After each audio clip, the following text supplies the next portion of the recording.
Alhamdulillahilladzi arsala rasulahu bil huda wa dinil haqq liyudhhirahu 'alad dini kulli wa kafa billahi shahida. Ashhadu an la ilaha illallah wahdahu la sharika lah wa ashhadu anna sayyidana Muhammadan abduhu wa rasuluh la nabiyya ba'dah. Allahumma salli wa sallim wa barik ala sayyidina Muhammad wa ala alihi wa sahbihi ajma'in. Amma ba'du, faya ibadallah, usikum wa iyaya bitaqwallah, faqad fazal muttaqun. Wa'lamu anna Allah ta'ala yaqulu fil Qur'anil Karim wa huwa asdaqul qailin. A'udzu billahi as-sami'il 'alim minasy syaithanir rajim. Bismillahirrahmanirrahim. Ya ayyuhalladzina amanu taqullaha wa qulu qawlan sadida yuslih lakum a'malakum wa yaghfir lakum dhunubakum wa man yuti'illaha wa rasulahu faqad faza fawzan 'azima. Sadaqallahul azim wal ma'na Allahu a'lam bi muradih. Ma'asyiral muslimin wa zumratal mu'minin, jamaah salat Jumat di Masjid Mus'ab bin Umair yang mudah-mudahan senantiasa ada dalam rahmat dan ridha Allah Ta'ala. Teriring doa semoga jamaah sekalian dalam keadaan sehat wal afiat. Mengawali khutbah Jumat pada kesempatan Jumat 22 Dzulqa'dah 1445 Hijriah ini, khatib berwasiat kepada hadirin dan tentunya kepada pribadi khatib sendiri untuk senantiasa meningkatkan kualitas ketakwaan yang didasari dengan keimanan yang sebenar-benarnya dengan cara imtithalu awamirillah wajtinabu nawahi, menjalankan segala perintah Allah dan menjauhi segala larangannya. Ma'asyiral muslimin wa zumratal mu'minin rahimakumullah. Hari ini kita masih berada di bulan Dzulqa'dah yang termasuk Ashhurul Hurum. Bahkan 2 bulan ke depan pun, yakni Dzulhijjah dan Muharram, kita sama-sama berada di Ashhurul Hurum, bulan yang dimuliakan oleh Allah Ta'ala yang jumlahnya ada 4. 3 bulan berurutan, Dzulqa'dah, Dzulhijjah, Muharram. 1 bulan lagi terpisah, yakni bulan Rajab. Di dalam petikan ayat 36 surah At-Taubah, Allah berfirman, "Wala fala tadhlimu fihinna anfusakum." Fala tadhlimu, maka janganlah kalian melakukan kejoliman. Fihinna ay al-ashhurul hurum, yakni di bulan-bulan yang dimuliakan tersebut, Dzulqa'dah, Dzulhijjah, Muharram dan Rajab. Anfusakum, janganlah kalian melakukan kejoliman terhadap diri kalian sendiri. Dalam tafsir Jalalain maknanya adalah bil ma'asi, jangan kalian menjolimi diri kalian sendiri dengan aneka perbuatan maksiat, kedurhakaan atau perbuatan dosa. Maka dalam kesempatan ini khatib berpesan, mari kita secara totalitas mengerjakan ketakwaan, ketaatan, dan sedapat mungkin kita semua menghindari segala bentuk perbuatan dosa atau perbuatan maksiat. Hujjatul Islam Abu Hamid Muhammad bin Ahmad Al-Ghazali At-Tusi Asy-Syafi'i, beliau menuturkan di dalam salah satu karyanya, yakni kitab Bidayatul Hidayah, bahwa agama itu setidaknya mempunyai 2 dasar. Ahaduhuma, yang pertama, tarkul ma'asi, meninggalkan aneka bentuk kemaksiatan, kedurhakaan. Wal akhar, dan yang lainnya adalah fi'lut ta'at, mengerjakan, melakukan amal-amal ketaatan. Pesan ketakwaan telah khatib sampaikan, dan kemudian kita hendaknya menjauhi segala bentuk kedurhakaan. Poin pada kesempatan ini yang hendak sampaikan adalah tentang dampak buruk daripada perbuatan dosa. Ma'asyiral muslimin wa zumratal mu'minin rahimakumullah. Apa saja dampak buruk daripada perbuatan dosa yang kita lakukan?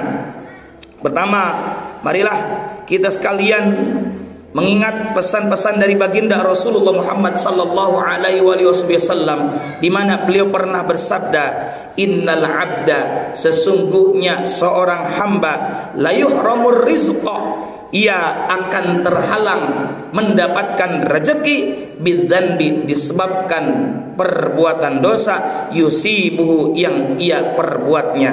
Rawahu Ahmad, hadis riwayat Imam Ahmad. Maka dampak buruk yang pertama yang sangat mengena kepada diri kita, manakala kita misal mengerjakan satu perbuatan dosa, maka rezeki akan terhalang datang kepada kita. Bisa jadi kita mendapatkan sesuatu yang kita anggap rezeki, tapi nilai barokah dan kebaikannya tidak ada. Padahal kita sering bermohon kepada Allah Ta'ala, Allahumma inni as'aluka ilman nafi'a wa rizqan wasi'a halalan tayyiban mubarak.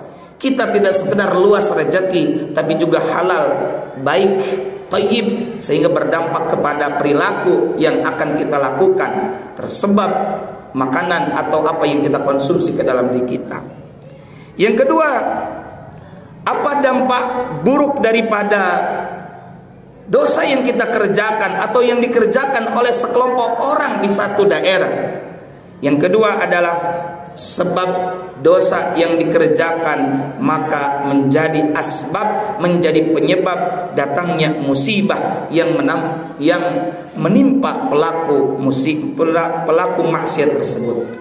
Mari kita lihat dalam sebuah riwayat, Nabi bersabda, ma yusibul mu'min min nasabin wala wasabin wala saqamin wala hazanin hatta al-hammi yuhammuhu illa kuffira anhu bihi min sayyiatihi. Tidaklah seorang mukmin tertimpa musibah berupa sakit, kepayahan, penyakit, sedih, hingga susah memikirkan sesuatu yang dihadapinya, kecuali dengan musibah itu dilebur dosa-dosanya. Jadi musibah yang datang disebabkan para pelaku maksiat, maka dengan kita mendapatkan musibah, kalau kita sebagai orang beriman, maka justru musibah yang menimpa kita sebagai orang beriman, padahal kita tidak melakukan dosa, kita hanya mendapat dampak buruk daripada pelaku-pelaku maksiat tersebut, maka musibah yang menimpa kita selama kita bersabar, taat dan iman kepada Allah Subhanahu wa taala, musibah tersebut akan menjadi kiparat penggugur daripada dosa-dosa kita. Ma'asyiral mu'minin wa zumratal mu'minin rahimakumullah. Terakhir, bahwa sebenarnya dampak buruk daripada perbuatan dosa itu banyak sekali. Dan diantaranya Imam Asy-Syafi'i rahimahullah ta'ala, beliau pernah mengadu kepada gurunya Imam Waqi' tentang hafalannya, tentang kerumitannya, tentang kendalanya dalam menghafal dan dalam belajar. Dan apa kata Imam Waqi'? Bahwa itu semua disebabkan karena maksiat atau perbuatan dosa. Padahal Imam Al-Ghazali orang yang sangat apik, orang yang sangat warok atau hati-hati. Lantas bagaimana dengan kita?